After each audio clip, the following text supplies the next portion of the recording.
ये जो घटना है ना, ये राजगढ़ जिले के टांडी खुर्द गांव की है, जो कालीपीठ थाना क्षेत्र के अंतर्गत आता है।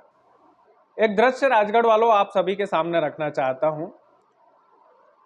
इस दृश्य को पूरा इमेजिन कीजिएगा, कल्पना कीजिएगा कि वो दृश्य कैसा रहा होगा। मायके वालों के अनुसार ससुराल वाले जो है उनकी बहू की हत्या कर चुके थे, पैर के पंजे जो है काट चुके थे। जब बहू की पूरी तरह से सांस निकल गई, पूरी तरह से उसकी मृत्यु हो गई, उसके बाद ससुराल वाले जो है वो अंतिम संस्कार की तैयारी में लग जाते हैं।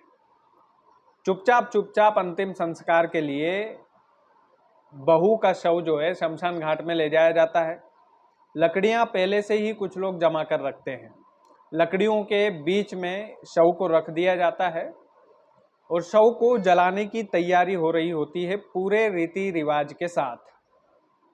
इधर लड़की के भाई को कोई बताता है कि भाई तुम्हारी बहन का अंतिम संस्कार किया जा रहा है और तुम यहाँ पर आए नहीं।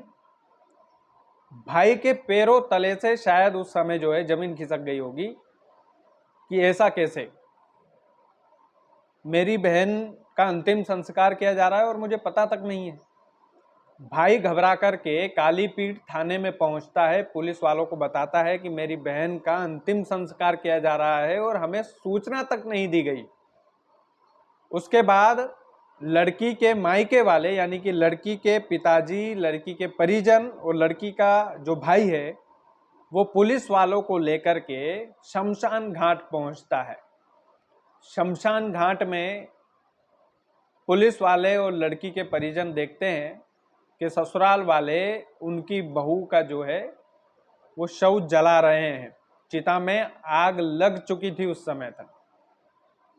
पुलिस वाले दौड़ लगाते हैं, पास में एक नाला होता है उससे पानी भरते हैं और चिता को जो है बुझा देते हैं और अध जला शव जो है उस चिता में से निकालते हैं।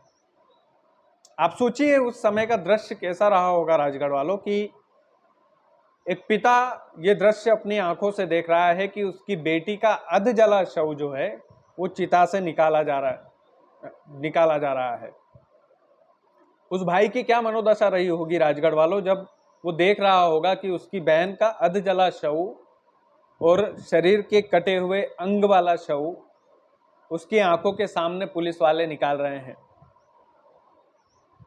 कल्पना करने में भी थोड़ा सा डर सा लगता है कि राजगढ़ जिले में इतनी दर्दनाक घटना, ये तो कल्पना से परे है।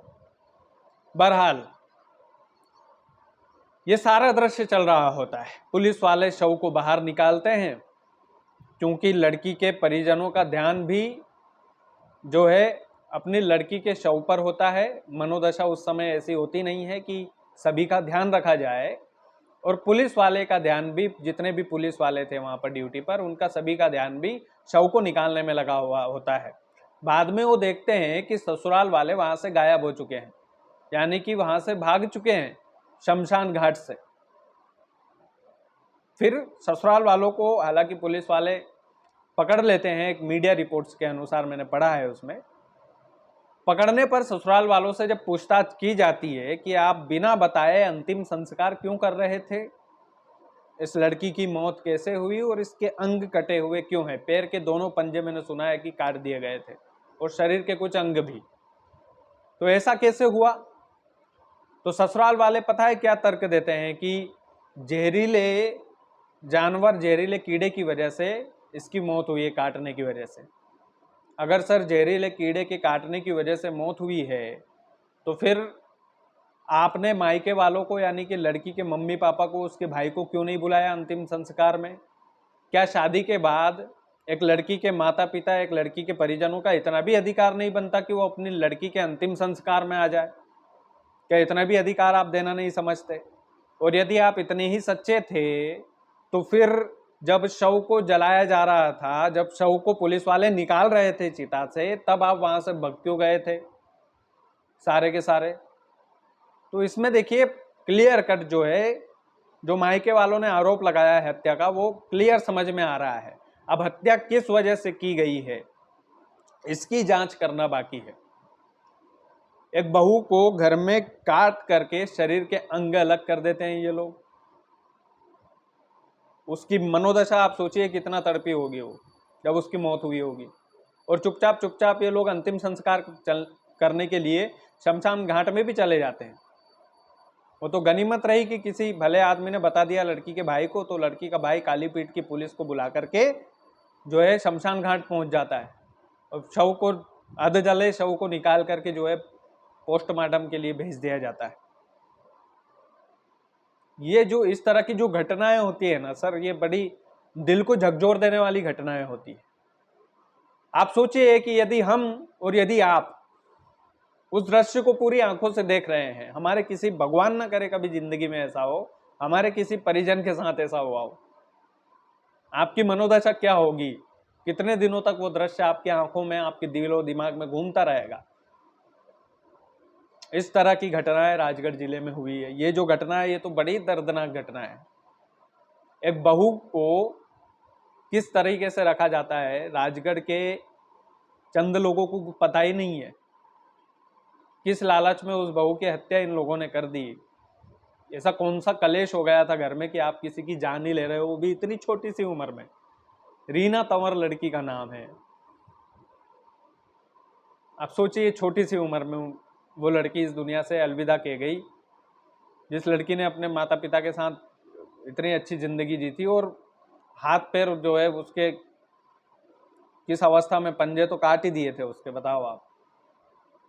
राजगढ़ वालों, इस तरह की जो घटनाएं होती है उस पर, मैं जानता हूँ ये 1-2 दिन पहले की घटना है, लेकिन इस तरह की घटनाओं पर वीडियो बनाने के लिए मुझे भी काफ़ी रिसर्च करना होती है। लेकिन बड़े दुख की बात है कि राजगढ़ जिले में इस तरह की क्राइम की घटनाएं हो रही है और क्लियर कट मामला है, हत्या का मामला है ये। ससुराल वालों ने हत्या की, किस वजह से की ये जानना बाकी है। और मायके पक्ष वालों ने आरोप लगाया अगर हत्या नहीं हुई होती तो फिर शरीर के अंग कटे हुए कैसे मिलते, ये भी एक सबसे बड़ी बात है। बहरहाल ये जो कहानी है, ये जो स्टोरी है, इससे यही शिक्षा मिलती है कि भाई लड़की को सोच समझ कर जो है देना चाहिए कहीं पे भी। और स्पष्ट बात है कि जिस हिसाब से रीना तंवर की हत्या की गई है, छोटी सी उम्र में उस बच्ची ने अपनी जान गंवा दी, ये एक बड़ी दुखद घटना है। राजगढ़ जिले के लिए भी ये दुखद घटना है कि राजगढ़ में इस तरह की क्राइम किलर वाली जो स्टोरियां हैं, इस पर तो क्राइम पेट्रोल का एपिसोड बन सकता है पूरा। इस तरह की घटनाएं जो है हो रही है और ये बड़ी दुखद घटनाएं हो रही है। और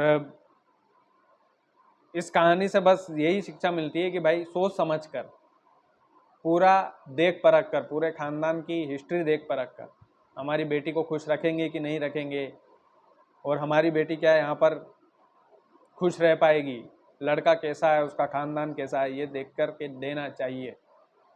बाकी आप वीडियो को ज़्यादा से ज़्यादा शेयर कीजिएगा ताकि लोगों को शिक्षा मिल सके। और चैनल यदि आपने सब्सक्राइब नहीं किया है तो प्लीज़ कर लीजिएगा। बहुत बहुत धन्यवाद।